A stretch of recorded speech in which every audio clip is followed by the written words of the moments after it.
Halo guys, ketemu lagi dengan saya Om Bob di sini. Kali ini saya akan membahas tentang spandek dan bondek ya, yang rupanya memang masih banyak dibingungkan oleh orang-orang. Ya karena memang memilih material yang tepat untuk bangunan kita itu keputusan yang penting ya dalam sebuah proses konstruksi. Ya, dan dua pilihan yang sering dipertimbangkan memang adalah masalah spandek dan bondek. Nah, apa itu? Ya memang spandek dan bondek ini dua jenis material bangunan yang dua-duanya terbuat dari logam ya. Dan keduanya itu punya bentuk yang mirip. Sehingga memang akhirnya seringkali itu dianggap sama. Tapi tahukah teman-teman sebenarnya kedua material ini memiliki perbedaan yang cukup signifikan ya. Ini spandek, ini bondek ya. Meskipun keduanya ini digunakan untuk tujuan yang sama, yaitu sebagai material atap ya atau untuk apalah ya, tapi keduanya itu memiliki perbedaan yang signifikan dalam hal bahan dasar, kekuatan dan juga kemudahan dalam pemasangan ya. Makanya penting banget kita jangan sampai salah beli ya. Nah, apa itu spandek? Ya, spandek sendiri itu adalah salah satu jenis material yang paling banyak digunakan untuk atap sebetulnya ya. Dan spandek yang ini nih ya, ini biasanya terbuat dari lembaran logam tipis seperti baja atau aluminium ya, bisa juga galvalum sebutnya gitu ya. Nah, dan material ini itu banyak digunakan karena memang ringan, dia mudah dipasang ya, dibanding kalau kita pakai genteng tanah itu kan lebih berat ya, dan juga tahan terhadap cuaca ekstrim ya, diinjak pun nggak pecah itu ya.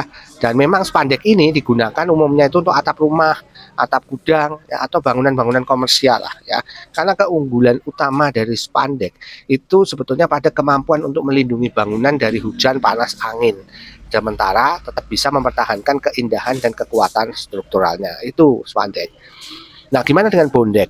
Nah, kalau bondek itu memang jenis material konstruksi komposit yang terdiri dari lembaran baja yang dia diperkuat dengan beton. Dan material ini sebetulnya bukan digunakan untuk atap, tapi lebih cocok digunakan sebagai lantai atau plafon, misalnya alas untuk cor. Nah, itu bisa juga ya. Tapi memang ya bisa juga sebagai material atap, itu juga bisa ya. Nah, tapi lebih tepat memang bondek ini digunakan di dalam proyek konstruksi yang memerlukan struktur yang kuat dan tahan terhadap beban berat ya. Jadi misalnya untuk ngecor itu oke banget pakai bondek ini ya. Dan keunggulan dari bondek ini kemampuannya untuk menahan tekanan dan juga berat ya. Makanya kalau ngecor pakai bondek itu lebih kuat hasilnya ya, sehingga akhirnya sering digunakan di dalam konstruksi gedung bertingkat dan juga mungkin bangunan-bangunan komersial ya, supaya dia lebih kuat, lebih kokoh gitu ya. Dan juga bondek ini tahan terhadap api dan juga dia terhadap cuaca itu ketahanannya juga baik ya.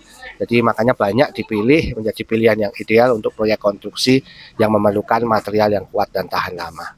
Ya, jadi ini ya, ini adalah spandek dan ini adalah bondek, mirip ya. Tapi ingat perbedaan utamanya spandek dan bondek itu adalah pada fungsinya. Spandek lebih tepat digunakan sebagai atap, sedangkan bondek digunakan sebagai backcasting lantai. Ya, karena memang spandek itu lebih tipis dibandingkan bondek. Ya, itu realitanya.